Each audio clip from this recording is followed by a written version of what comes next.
বিসমিল্লাহির রহমানির রহিম। হে সমস্ত জগতবাসী, আজ আমি শামীম আলী চিশতি যে আলোচনাটি নিয়ে হাজির হলাম, সেই আলোচনাটি যদি কোনো প্রেমিক ব্যক্তি, যদি কোনো জ্ঞানী ব্যক্তি, কোনো ভাবুক ব্যক্তি এই আলোচনাটি শুনে, আমি আশা করব সেই ব্যক্তিটি আরও প্রেমিক হয়ে যাবে, আরও চোখের জল ঝরতে থাকবে। আর এমনই চোখের জল ঝরবে যে পৃথিবীতে যে মানুষটি অনেক পাপ করেছে, তার সেই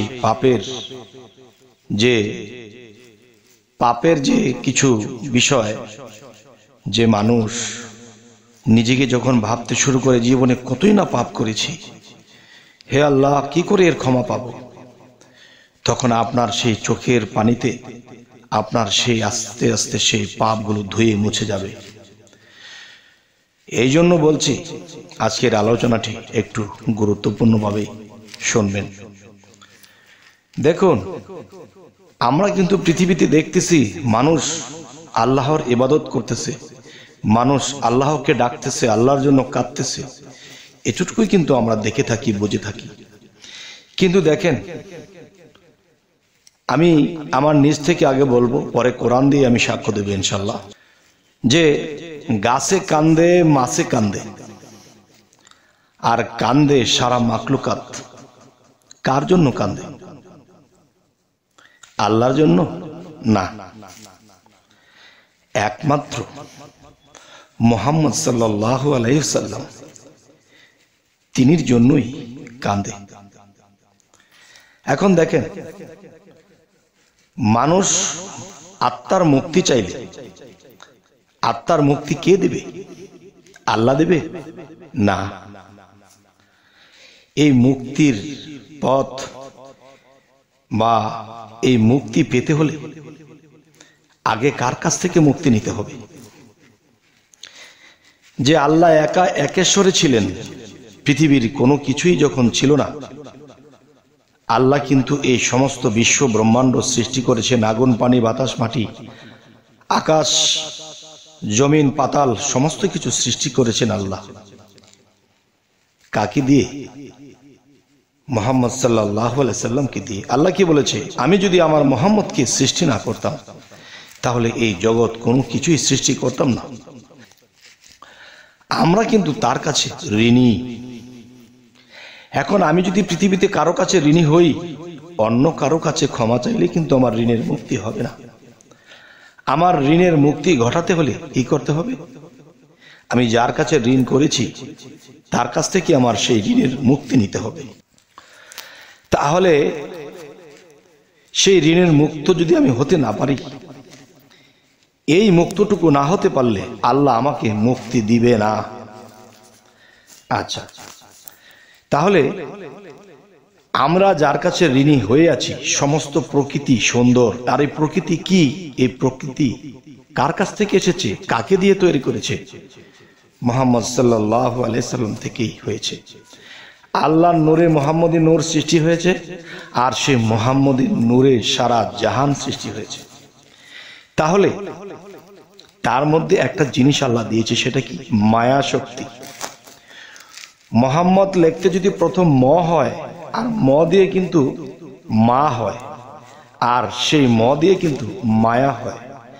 যত মায়া মহব্বত আল্লাহ তার মধ্যে দিয়ে রেখেছে। তাই তো প্রমাণ করে দিলেন, পৃথিবীতে তিনি আসার আগেও উম্মতি করে কেঁদেছে, আসার পরেও যতদিন তিনি দেহ নিয়ে বেঁচে ছিলেন, ততদিন উম্মতি হাবলি, উম্মতি করে কেঁদেছেন। কারণ আল্লাহর যে মায়া শক্তি ছিল, সেটা কিন্তু মুহাম্মদের মধ্যে চলে এলো।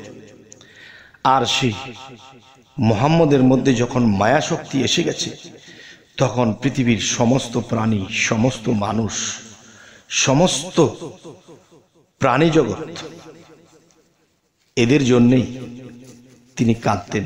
বিশেষ করে উম্মতি বলে কাঁদতেন, যারা পৃথিবীতে মানব জন্মে এসে গেছে। মানব জন্মে এসে মানুষ সেই মানুষের কর্ম করছে না, আপতে কুপথে যখন চলছে, তখন এদেরকে দোজখের দিকে যখন রওনা দিতে হবে, এই ভেবে, এই দুঃখে তিনি ইয়া হাবলি উম্মতি বলে কাঁদতেন, চোখের পানি জড়াইতেন। তিনি যদি আমাদের জন্য নাও কাঁদত, তার কি ক্ষতি হতো? আর তিনি যে কাঁদলেন, তাহলে তার এমন কি লাভ?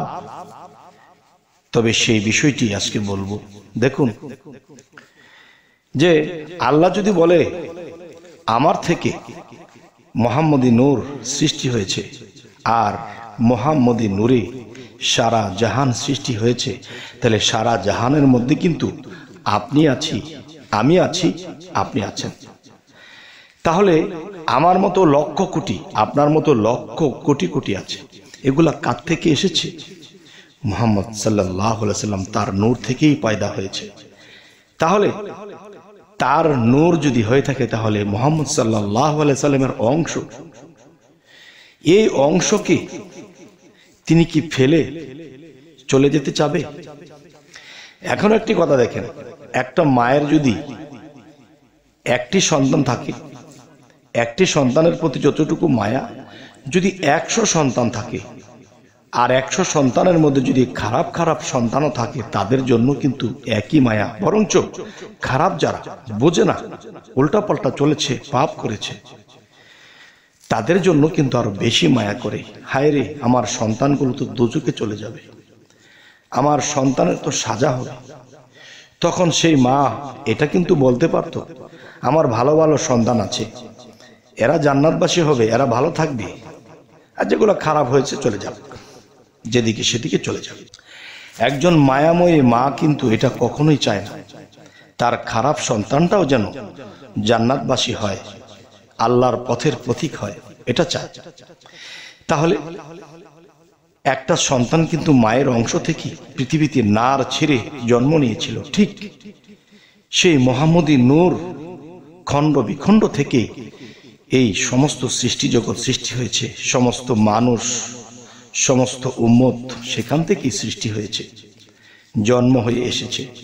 এখন এই নূরের অংশ যদি সাজাপ্রাপ্ত হয়, এই নূরের অংশ যদি দোজখের দিকে রওনা দেয়, তখন সেই মায়াময়ী মুহাম্মদ সাল্লাল্লাহু আলাইহি ওয়াসাল্লাম তিনি কি এদেরকে ফেলে তিনি কি জান্নাতে যাবে? তিনি কাউকে ফেলে যেতে চায় না। তাই তিনি চোখের জলে থেকেছেন যতদিন বেঁচেছেন।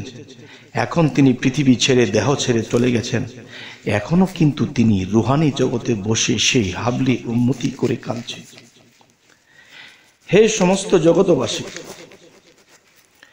যদি মুহাম্মদ সাল্লাল্লাহু আলাইহি ওয়াসাল্লাম তিনি যদি আপনাকে ক্ষমা না করেন এবং তিনি যদি আপনার উপরে সন্তুষ্ট না হন, তাহলে আল্লাহ কিন্তু আপনার প্রতি সন্তুষ্ট হবে না। যত ইবাদত করেন, যত ত্যাগী হন, যতই কিছু করুন, যতই সাধনা করুন, যদি তিনি মুহাম্মদ সাল্লাল্লাহু আলাইহি ওয়াসাল্লাম আমাদের উপরে সন্তুষ্ট না হন, তাহলে আমাদের কিন্তু কোনো কুল দিক হবে না, আত্মার মুক্তি হবে না, জন্ম জন্মান্তরেই ঘটতে হবে।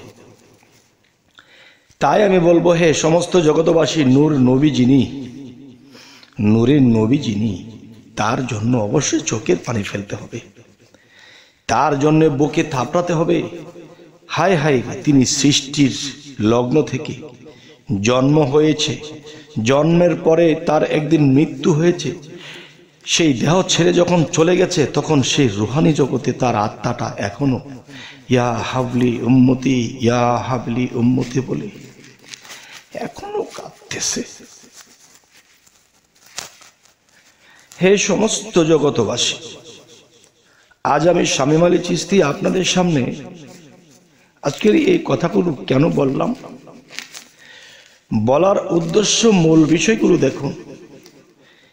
আমরা কিন্তু সেই মুহাম্মদ সাল্লাল্লাহু আলাইহি ওয়াসাল্লামের অংশ, আর সেই অংশ বিভিন্ন বংশে জন্ম নিয়েছে, বিভিন্ন ভালো খারাপে মিশ্রিত হয়ে কিছু মানুষ ভালো পথে আছে, কিছু মানুষ খারাপ পথে চলে গেছে। এদের জন্য কে শাফায়াত করবে? একমাত্র তিনি। তাহলে তিনির জন্য কি আমরা নিয়মিত স্মরণ করি? আমরা মোহাম্মদ নামের, রাসূল নামের দরুদ কি পাঠ করি? আমরা কি তাকে স্মরণ করি? আমরা পৃথিবীর সম্পদ, পৃথিবীর টাকা, পৃথিবীর আভিজাত্যের মধ্যে ডুবে আছি, কিন্তু তিনি দেখতেছে আমাদের সম্পদ বিপদে লাগাচ্ছি, খারাপ পথে লাগাচ্ছি, খারাপের ইনকাম করছি, সুখে থাকতেছি, কিন্তু তিনি কিন্তু এমনই অবস্থায় আমাদেরকে স্মরণ করছে, আমাদের কথা ভেবে তার চোখে পানি ঝরাচ্ছে। আমরা কি তার কথা স্মরণ করি? আমরা কি নবীর দুরূদ পাঠ করি? তিনি যদি সন্তুষ্ট না হয় তাহলে আমাদের জীবনের সমস্ত ইবাদত বরবাদ হয়ে যাবে, আর আল্লাহ পর্যন্ত তো পৌঁছাইতে পারবোই না, আর আল্লাহ আমাদেরকে দেখবেও না, চিনবেও না। তাহলে আমাদের কি করতে হবে? আল্লাহর ইবাদতের পাশাপাশি আমরা অবশ্যই হযরত মুহাম্মদ সাল্লাল্লাহু আলাইহি সাল্লাম, যিনি রাসূল, তাকে আমরা সর্বসময়ই স্মরণ করতে হবে, ভালোবাসতে হবে, আমাদের চোখের পানি ঝরাতে হবে। তখনই আমরা একজন পবিত্র মানুষ হতে পারবো। যখন আপনি মুহাম্মদ সাল্লাল্লাহু আলাইহি সাল্লামের দুরূদ পাঠ করবেন, আর তখনই দেখবেন আপনার শরীরটা যখন লোমগুলো শিহরিয়ে উঠছে, তখনই বুঝবেন যে হ্যাঁ, আপনার এই আকুতি মিনতি সেই রাসূল পর্যন্ত পৌঁছাইতেছে, আর রাসূল পর্যন্ত যদি পৌঁছে যায় তাহলে আল্লাহ পর্যন্ত পৌঁছে যাচ্ছে। হে সমস্ত জগতবাসী, অনেক শরীয়তের লোক আছে, আমরা তরিকতের জগতে আছি, আমাদেরকে ভালো চোখে দেখে না। দেখেন, মূলত পৃথিবীতে মানুষ শরীয়তের ইবাদত করতেছে ঠিকই, কিন্তু অনেক কিছুতেই ভুল রয়ে গেছে, আর সেই ভুলটাকে সঠিক মনে করে করছে, কিন্তু এখানে ভুল রয়ে গেছে। তো এই ভুল থেকে আমাদের উঠে আসতে হলে অবশ্যই হযরত মুহাম্মদ সাল্লাল্লাহু আলাইহি সাল্লামকে স্মরণ করতে হবে, এবং তিনি আমাদেরকে সাহায্য করবেন। আমরা যদি তার দিকে অগ্রসর হই, তিনিও আমাদের দিকে অগ্রসর হবে, আর তিনি যদি অগ্রসর হয় তাহলে আল্লাহ আমাদের দিকে অগ্রসর হবে। তবে এই ভবের যন্ত্রণা, এই ভবের যা কিছু জ্বালা যন্ত্রণা, যাই কিছু আছে, সমস্ত কিছু থেকে আমরা মুক্ত হয়ে যেতে পারব। হে সমস্ত জগতবাসী, আজ আমি শামীম আলী চিশতি আপনাদের সামনে এই কথাগুলো বলেছি। বলার মূল উদ্দেশ্যই হলো যে আবু হুরায়রাকে দিয়ে প্রমাণ করা হয়েছিল তিনি আল্লাহর ইবাদত করেছে, কোনো ইবাদতই কাজ হয়নি। তবে আল্লাহ যখন মুহাম্মদ সাল্লাল্লাহু আলাইহি সাল্লামকে জানালেন, আপনার এই উম্মত, আপনার এই সাহাবা যে ইবাদত করেছে তার একটা ইবাদতও আমি নেইনি, কেননা যে সে আমাকে সন্তুষ্ট করতে পারেনি। তখন নবী যখন বলেছে আমি আবু হুরায়রার উপরে সন্তুষ্ট আছি, তখন আল্লাহ বলল কি, যে আপনি যদি সন্তুষ্ট হন তাহলে আমিও সন্তুষ্ট। সুবহানাল্লাহ। তাহলে রাসূলের খুশিতেই আল্লাহ খুশি। তাই বলবো কি, আমি আমার মাকে যদি আঘাত করি, আমার পিতা কিন্তু আমাকে ভালোবাসবে না, বরঞ্চ তিনি আমাকে দূর করে দেবে। ঠিক আল্লাহর দোস্ত যিনি, তাকে যদি আমরা ভালোবাসি তাহলে আল্লাহ খুশি। যদি তাকে আঘাত করি তাহলে আল্লাহ আমাদেরকে জাহান্নামের রাস্তা ধরিয়ে দেবে।